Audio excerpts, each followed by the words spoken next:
क्या आप जानते हैं कि एक व्यक्ति ने नाजी कैंप में अपनी जान कैसे बचाई?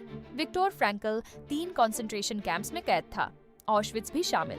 वहां उसने देखा कि जो लोग जिंदा रहे वे सबसे मजबूत नहीं थे, वे वो थे जिनके पास जीने का मकसद था। फ्रैंकल खुद को भविष्य में लेक्चर देते हुए इमेजिन करता था अपने कैंप के एक्सपीरियंसेस के बारे में। वह अपने भविष्य के मीनिंग को अपने प्रेजेंट के नर्क में जी रहा था। उसने देखा कि प्रिजनर्स अपना क्यों खो देने के बाद दिनों में मर जाते थे।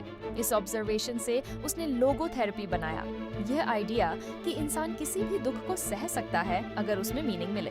लिबरेशन के बाद उसने अपनी फाइंडिंग्स को 9 दिनों में लिखा। मैन्स सर्च फॉर मीनिंग बनी 20वीं सदी की सबसे इन्फ्लुएंशियल बुक्स में से एक। फ्रैंकल ने साबित किया कि सबसे बुरे हालात में भी हमारे पास एक फ्रीडम है, अपने एटीट्यूड को चूज करने की फ्रीडम। आपका मीनिंग क्या है?